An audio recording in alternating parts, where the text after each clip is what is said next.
मैं ज्योतिष पर विश्वास करता हूं, ज्योतिषियों पर नहीं। और ज्योतिष सही क्यों है और ज्योतिषी गलत क्यों? पूरे देश में पाखंड फैलाया हुआ है ज्योतिषियों ने, और इसकी वजह से हमारा ज्योतिष बदनाम हो रहा है। सिर्फ 10 मिनट आपने वीडियो को देखना है, आप एक एक बात जान जाएंगे। और कोई आपसे सवाल कहेगा कि ज्योतिष फ्रॉड है, तो आप उसको नंगा कर देंगे, आप उसको सत्य और तथ्य से प्रमाणित करके बताएंगे कि तुम गलत हो, ज्योतिष सही है, ज्योतिषी गलत है। और इन ज्योतिषियों के पाखंड की वजह से हमारा वैदिक शास्त्र का एक हिस्सा ज्योतिष बदनाम हो रहा है। तो दोस्तों, सिर्फ 10 मिनट मेरे साथ जुड़े रहिए, मैं आपको ज्योतिष की पूरी डिटेल बताऊंगा, क्योंकि मैंने बहुत सारे लोगों के वीडियोस देखे हैं जो ज्योतिष को बदनाम कर रहे हैं।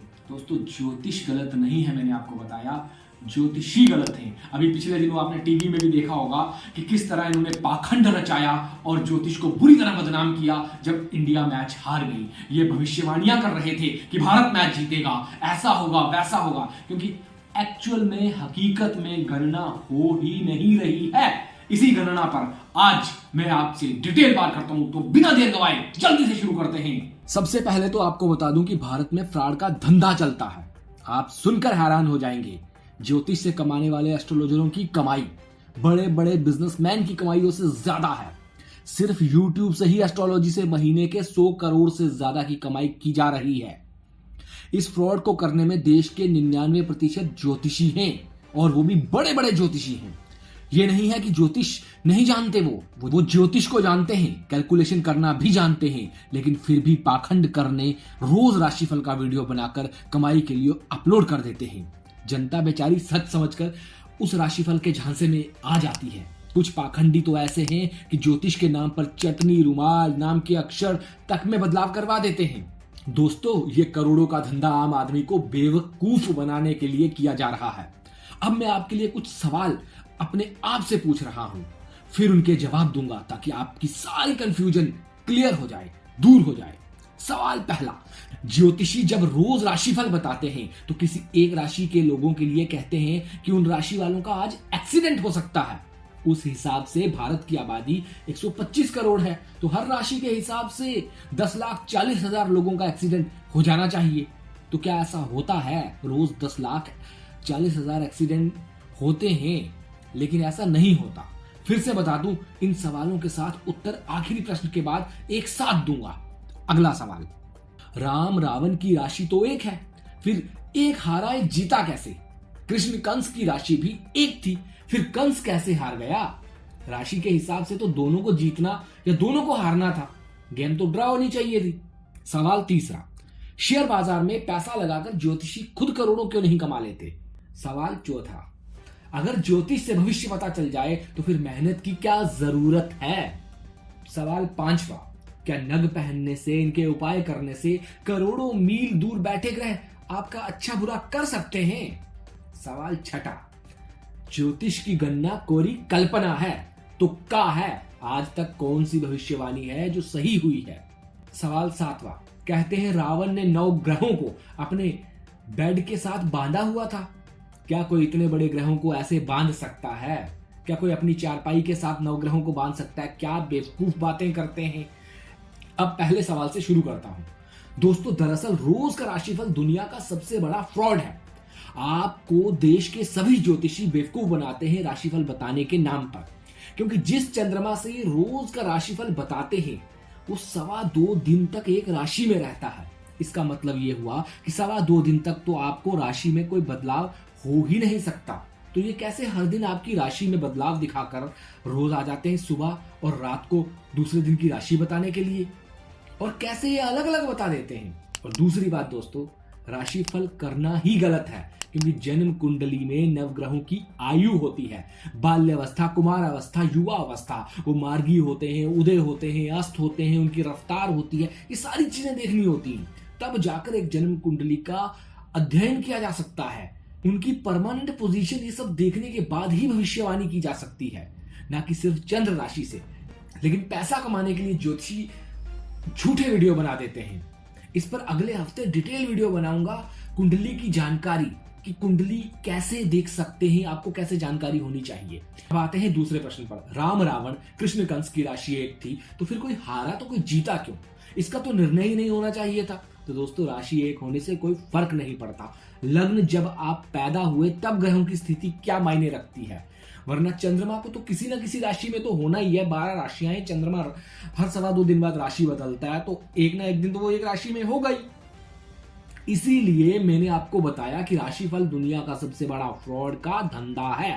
और राम रावण कृष्ण कंस की राशि एक होने के बावजूद भी एक जीता एक हारा। इसीलिए जीता एक क्योंकि जब उसका जन्म हुआ तब ग्रहों की कैलकुलेशन कुछ और थी, और जब दूसरे का जन्म हुआ तब ग्रहों की कैलकुलेशन कुछ और थी, और दोनों के कर्म अलग अलग थे। इसलिए अब तीसरा प्रश्न, शेयर बाजार में पैसा लगाकर ज्योतिषी खुद करोड़ों क्यों नहीं कमा सकते? इस पर भी वही रूल अप्लाई होता है कि राशिफल झूठ है। हर आदमी की अपनी कुंडली होती है, उसके अपने गणित होता है। शेयर बाजार में करोड़ों लोग निवेश करते हैं, तो आप एक साथ कैसे इतने लोगों की कुंडली का पता लगाकर उसके ऊपर नीचे की गणना कर सकते हो?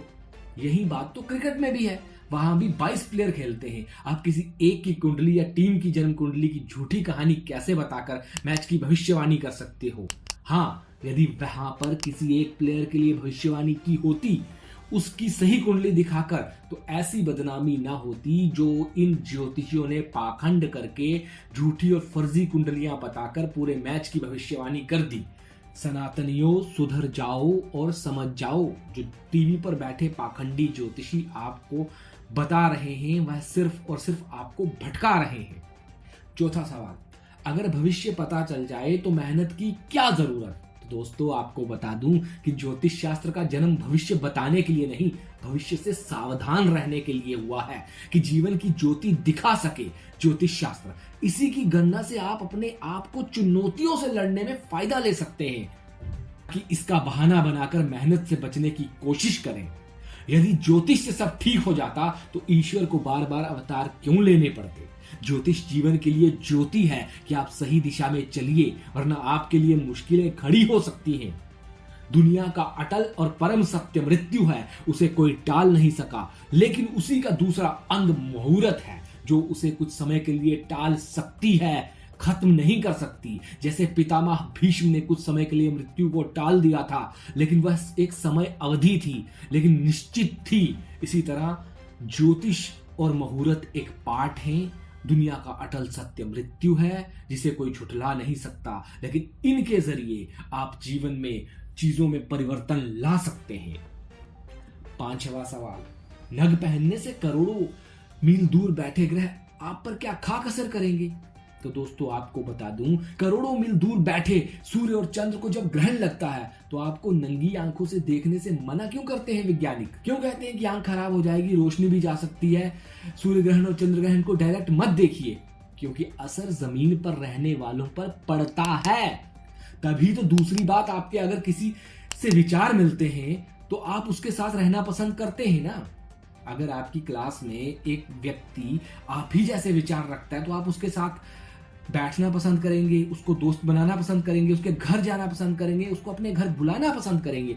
उसी तरह ग्रहों की पसंदीदा वस्तु आपके पास होगी तो उनका दुष्प्रभाव आप पर नहीं पड़ेगा, उनकी नकारात्मक ऊर्जा का आप पर असर नहीं होगा, क्योंकि अपने पसंदीदा पत्थर पर वो अपनी नकारात्मक ऊर्जा नहीं डालेंगे, वह सही एनर्जी डालेंगे। जब वो देखेंगे कि जो चीज उनको पसंद है वही चीज आपको पसंद है तो वो आपको फायदा ही पहुंचाएंगे। इसीलिए नगों का यह असर होता है, बाकी कुछ ज्यादा नहीं होता, वो खुद ही नग होते हैं। छठा सवाल, ज्योतिष की गणना कोरी कल्पना है? अगर कल्पना है तो नासा इसरो वाले जो ग्रहण बताते हैं, तो हमारा फटी हुई धोती पहना किसी गांव में बिना टेक्नोलॉजी के बैठा पंडित भी उसका समय कैसे बता देता है? कैसे एक पंचांग दुनिया से हजारों साल पहले सूर्य कब उदय हुआ था और 1000 साल बाद कब उदय होगा निकाला जा सकता है एक पंचांग के जरिए, कैसे पता किया जा सकता है? बाजार में देवी दयाल की पंचांग मिलती है और कितने ही तमिल, कश्मीरी, संस्कृत, हिंदी की पंचांगे उपलब्ध है। आपको बाजार में एक से एक पंचांगे मिल जाएंगी। पंचांग दिवाकर का तो मूल्य 110 रुपए है सिर्फ, और आपके दादा परदादा के समय की पंचांग भी मिल जाएगी। आने वाले 100 सालों के बाद की भी आराम से मिल जाएगी, और सब में बिना नासा और इसरो की मदद के नवग्रहों का राशि परिवर्तन और सूर्य ग्रहण, चंद्र ग्रहण कब कब होगा, चांद कितने बजे निकलेगा, सब मिल जाएगा। जो सवाल उठाते हैं ना ज्योतिष पर उन्हें बता देना कि मूर्खों, इनको निकालने का तरीका भी पंचांग में लिखा हुआ है। भारत के ज्योतिष शास्त्र का ही एक रूप है जहां नवग्रहों का पूरा लेखा जोखा होता है। करोड़ों की रिसर्च करने के बाद भी आज तक साइंस शनि के कितने चंद्र हैं यह पूरी तरह से पता नहीं कर पाई है। और हमारा ज्योतिष शास्त्र हजारों साल पहले बता चुका है कि शनि के 32 चंद्रमा हैं। विज्ञान अब मानने लगा है कि 25 हैं, रिसर्च कर रहा है और बहुत समय बाद 25 की बात भी कर रहा है। दुनिया के सबसे बड़े देश महाशक्ति ने तो अपने 2 फर्जी ग्रह भी बना लिए थे, लेकिन बाद में भारत की गणना के आगे झुकना पड़ा और कहा नहीं, जो भारत के ग्रह हैं वही ओरिजिनल हैं, और मान लिया कि इनका धरती पर उतना प्रभाव नहीं है जो हमने 2 बनाए थे फर्जी वाले। लेकिन भारत के कुछ फर्जी ज्योतिषियों ने तो उन 2 ग्रहों से भी भविष्यवाणी करना शुरू कर दी थी, क्योंकि विश्वास नहीं था ना अपने आप पर। सोच रहे थे दुनिया में आगे तो हम भी धंधा चलाने के लिए ऐसा काम कर लें। तो इसलिए दोस्तों, ज्योतिष की कैलकुलेशन कोरी कल्पना नहीं है। कश्मीर से कन्याकुमारी तक हमारे बहुत सारे विद्वान पंडित बैठे हुए हैं जो आज भी आपको सूर्य, चंद्रमा और नवग्रहों की पूरी कैलकुलेशन हाथों पर करके बता देंगे। ना वो नासा के वैज्ञानिक हैं और ना वो इसरो के वैज्ञानिक हैं, वो हैं भारतीय कैलकुलेशन को मानने वाले, उन सिद्धांतों को जानने वाले। बस उनकी इतनी ही पहचान है। इसीलिए अगर किसी को इस गणना पर शक हो तो जाए, उनसे मिले, वह सिखा भी देंगे, बता भी देंगे, दिखा भी देंगे। अब आता हूं 7वें सवाल पर। कहते हैं रावण ने नवग्रहों को अपने बेड के साथ, चारपाई के साथ बांधा हुआ था। क्या कोई इतने बड़े ग्रहों को ऐसे बांध सकता है? तो पढ़े लिखे मूर्खों, बांधने का मतलब रस्सी से बांधना नहीं होता, अपनी शक्ति से किसी को कंट्रोल करना होता है। रावण इतना विद्वान था कि वह दुनिया के सबसे बड़े ज्योतिषियों में से एक था। वो दुनिया का पहला ज्योतिषी था जिसके घर में नल से पानी आता था उस जमाने में। रावण संहिता ओरिजिनल वाली पढ़ लेना, उसमें बहुत से फॉर्मूले मिल जाएंगे, उन्हें देखकर प्रैक्टिकल भी कर सकते हो। रावण इतना बड़ा विद्वान था। रावण अपने घर में ज्योतिष की कैलकुलेशन के अनुसार नल से पानी लाता था और बहुत सारे तरीके रावण ने लंका के अंदर ऐसे ऐसे किए हुए थे जो आज के विज्ञान को भी फेल करते थे। तो रावण ने अपनी चारपाई के साथ नहीं बांधे हुए थे, याद रखिएगा, अपने कंट्रोल में किए हुए थे ये नवग्रह। और हाँ, एक कॉम्प्लीमेंट्री आपके लिए स्पेशल क्वेश्चन, कुंडली मिलाने के बाद भी डाइवोर्स क्यों होते हैं? तो भैया बता दूं आपको, क्योंकि लोग कुंडली मिलान के नाम पर गुण मिलाने को कुंडली मिलाना कहते हैं। गुण मिलाना और कुंडली मिलाना, इन दोनों में अंतर है। कुंडली मिलाने के बाद डाइवोर्स नहीं होते, गुण मिलाने के बाद होते हैं। क्योंकि कुंडली मिलाने के बाद इसलिए नहीं होते क्योंकि पहले ही पता चल जाता है कि जीवन में संघर्ष कितने हैं और इन संघर्षों से कैसे निकलना है। लेकिन गुण मिलाने पर संघर्षों की बात नहीं होती। आपको बता दूं, श्री रामचंद्र और सीता माता के 36 गुण मिले थे, लेकिन पूरी जिंदगी बेचारे टेंशन में रहे। लेकिन माता सीता को श्री रामचंद्र की तरफ से दुख कभी नहीं मिला था। एक बात और, आपने सुना होगा कि एक साथ 2 बच्चे पैदा होते हैं तो दोनों का भाग्य अलग अलग होता है। क्यों भाई, एक जैसा क्यों नहीं अगर ग्रह ऐसे हैं? मैंने आपको पहले भी बताया था, ज्योतिष मतलब ज्योति, और ज्योतिष कहता है कि मेहनत से आप अपना भाग्य परिवर्तन कर सकते हैं। ये पंडित, पाखंडी पंडित वही आपको नहीं बताते। शनि का काम कुंडली में यही है कि व्यक्ति को परिश्रम कराओ। जिसकी कुंडली में शनि प्रबल होता है वह व्यक्ति परिश्रम से, मेहनत से जीवन में ऊंचाइयों पर पहुंचता है। लेकिन उल्टा पोंगे पंडित, फ्राडी पंडित आपको डरा देंगे, कहेंगे कि शनि है भाई तुम्हारा तो वक्त खराब है। तुम्हारा वक्त खराब नहीं है, तुम्हारा वक्त परिश्रम का है, मेहनत का है, कड़ी मेहनत का है।